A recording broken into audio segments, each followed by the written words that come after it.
오늘은 고려 멸망 이후 살아남은 왕씨들의 이야기입니다. 신라가 삼국시대를 끝내고 한반도의 주인으로 떠오르던 시기, 대조영의 발해가 등장하면서 한반도는 남북국 시대를 맞이했죠. 남북국 시대라는 명칭이 꽤 생소하실 것 같은데 보통은 통일신라시대라는 표현을 많이 사용합니다. 하지만 발해를 엄연한 한반도의 역사로 본다면 통일신라보다는 남북국 시대가 더 올바른 표현이죠. 아무튼 약 300년 정도 맥을 이어가던 남북국 시대는 시간이 흐름에 따라서 막을 내려갔습니다. 신라는 혼란한 정계가 주요 원인이었고 발해는 거란족의 침략으로 쇠퇴하게 되었죠. 남과 북의 국가들이 쇠퇴하기 시작하면서 한반도 전역은 부흥운동이 펼쳐졌습니다. 고구려와 백제의 후손을 자처하는 사람들이 일어난 것이죠. 곧이어 한반도는 후삼국 시대를 맞이하게 되었고요. 물론 후삼국 시대는 그리 오래가지 않았습니다. 왕건이 세운 고려가 후고구려를 멸망시키고 신라와 백제를 흡수하게 된 것이죠. 한반도의 중세시대인 고려시대가 시작된 것입니다. 건국 초기에 고려는 강국으로 부상할 수 있는 조건을 많이 가진 국가였죠.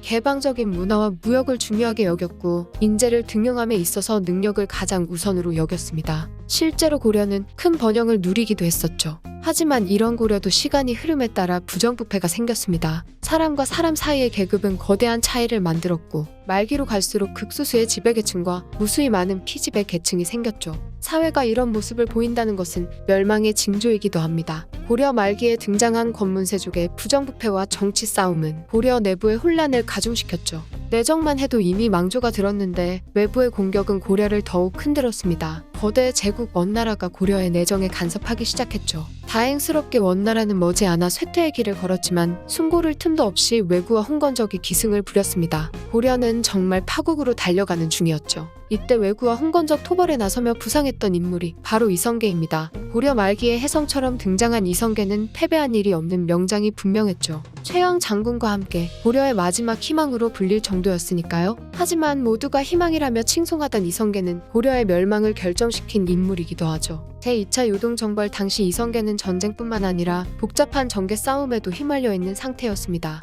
앞서 말했듯이 이성계의 위상이 엄청나게 높아져 있었으니 말이죠. 전쟁에서 이길 가능성도 희박하고 이겨도 명과의 관계가 틀어지기 때문에 이성계는 정벌을 결사코 반대했습니다. 하지만 명령에 따라서 감행하게 된 것이죠. 깊은 고뇌를 하던 중 위화도에 도착한 이성계는 망설임 없이 말을 돌려 고려로 돌아갑니다. 너무도 유명한 위화도 해군 사건이죠. 든든했던 아군이 가장 무서운 적으로 변한 순간이었습니다. 이성계는 순식간에 고려의 중요한 성을 무너뜨리고 고려 왕실까지 장악하는 데 성공했죠. 그리고 오늘 이야기의 본론도 여기서부터 시작됩니다. 고려 왕족들은 어떻게 되었을까? 하는 의문점에서 말이죠. 조선 건국까지 한국 역사를 빠르게 살피려다가 서론이 너무 길어졌네요. 거두절미하고 지금부터는 고려의 멸망과 조선 건국 이후 고려의 왕씨들은 어떻게 되었는지 함께 알아보도록 하죠. 그럼 바로 시작해볼까요? 고려 말기 이성계가 장악한 고려 왕실은 너무도 불안정했습니다. 이성계는 사돈지간인 왕효를 왕위에 앉히고 선양을 받아낼 계획이었죠. 선양이란 혈통과 관계없는 사람이 왕위를 받는 것을 뜻합니다. 그런데 여기서 한 가지 간과했던 것이 있습니다. 고려 왕실의 뒤에는 정몽주라는 인물이 있다는 것이죠.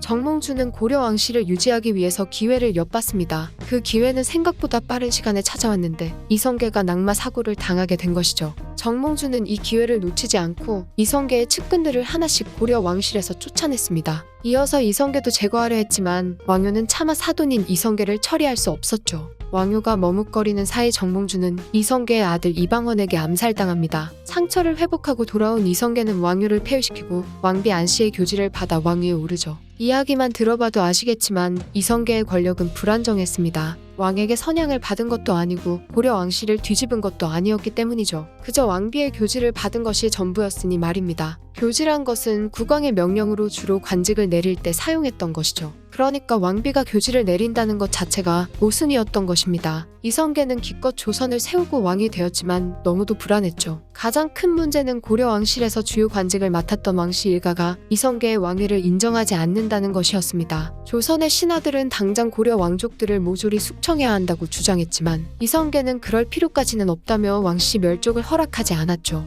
하지만 얼마 지나지 않아 신하들에게 명분이 생깁니다. 여기서부터 본격적인 왕씨 멸족 사건이 시작되는데 참고로 먼저 하나 말씀을 드리자면 이 이야기는 야사에 나오는 부분이죠. 정사에서는 왕씨 멸족에 대한 이야기가 등장하지 않습니다. 쉽게 말해 사실인지 아닌지 정확하지는 않다는 것이죠. 이 점은 감안해서 보시면 되겠습니다. 왕씨 멸족에 대한 이야기는 학계에서도 많은 연구가 이루어졌지만 보통은 왕씨 제거와 같은 표현으로 사용됩니다. 만약 이 사건이 실제라면 아무래도 조선 건국 초기이기도 하고 사건이 너무도 잔혹하다 보니 정사에서 의도적으로 빠진 것이 아닐까 정말 조심스럽게 예측해보죠. 사전 설명은 이 정도로 끝내고 본문 내용을 한번 보겠습니다. 사건의 명분은 태조 3년에 박유라는 인물이 왕씨 일가와 이성계의 운을 점치면서 생겼죠. 두 왕조 중에서 어떤 왕조의 운이 좋은가를 떠본 것입니다. 지금 생각하면 별 의미 없는 행위 같지만 조선시대의 왕의 운을 점친다는 것은 상당히 위험한 행동이었죠. 특히 고려 왕족을 없애려 눈에 불을 켜고 있는 왕실을 상대로 이런 일을 벌인 것은 발각되기라도 하는 날에는 3대가 멸할 위험이 있었습니다. 지금 이 이야기를 한다는 것은 발각되었다는 의미이기도 하죠.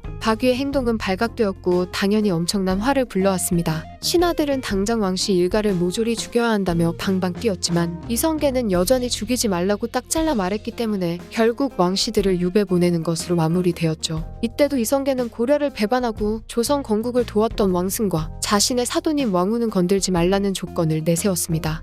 사실 여기까지 성공시킨 이상 왕씨 가문을 잡아 죽이는 것은 크게 어렵지 않았죠. 유사 역모행위가 발각된 상황이라 어떻게든 명분을 만들어낼 수도 있었습니다. 그리고 머지않아 피해 참극은 벌어지고 말았죠. 정도전과 이방원에게 왕씨들이 반역을 꾀한다는 신고가 계속해서 들어온 것입니다. 물론 그것이 사실이든 아니든 중요하지 않았죠. 신하들은 기회를 잡았다고 생각하고 이성계를 계속해서 설득했습니다. 심지어 고려의 태조가 백제 출신의 인재를 쓰지 말라고 했던 발언까지 가져와서는 전주 출신인 이성계에 대한 모욕이라는 식으로 말하기도 했죠. 신하들은 업무를 미뤄가면서까지 왕씨들을 몰살해야 한다고 주장했습니다. 지금으로 치면 파업과 비슷한 정서일까요? 아무튼 상황이 여기까지 오자 이성계도 어찌할 줄을 몰랐습니다. 이성계가 비록 위화도 해군을 통해 정권을 잡은 인물이지만 왕씨들을 완전히 몰락시킬 생각은 없었죠. 하지만 신하들이 이렇게까지 왕씨 멸족을 주장하니 선택의 여지가 없었습니다. 결국 이성계는 왕씨 일가를 몰살하라는 명을 내리게 되죠. 왕씨들이 유배당한 강화와 거제에서는 끔찍한 학살이 벌어지게 됩니다. 이때도 이성계는 건들면 안 되는 사람들을 정해놓았죠. 조선의 신하들이 숙청한 대상은 오직 고려 왕조의 직계 혈통 남성들이었습니다. 그 외에 여성들이나 반계 혈통은 굳이 건들지 않았죠. 앞에서 이성계가 건들지 말라고 했던 왕후와 왕승의 가족들도 건들지 않았습니다.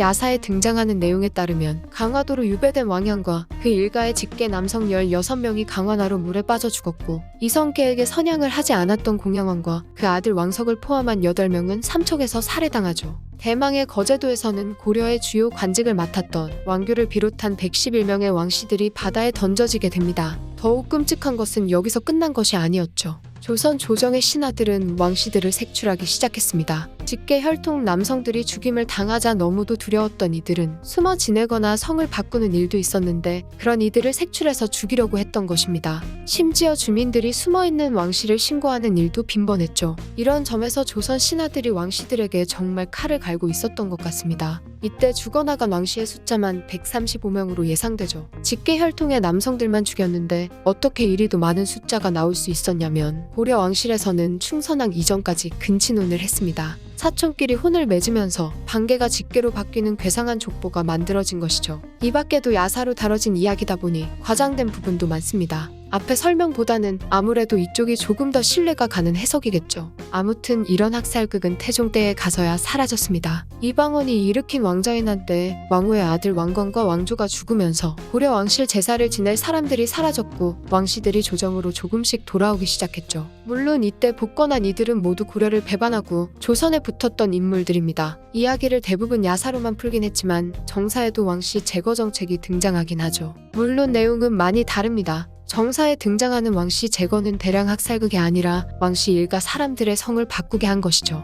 오늘 다뤘던 왕씨 멸족 사건처럼 조선 야사에도 재밌는 이야기가 많습니다. 너무 소설같이 과장되어 있는 것에 거부감이 생기는 분들도 계시겠지만 간혹 재미로 보기는 괜찮죠. 앞으로 한국 역사 속 야사들도 가끔 한 번씩 풀어보면 좋을 것 같네요. 고려 멸망 이후 살아남은 왕씨들의 이야기, 이번 편은 여기까지입니다.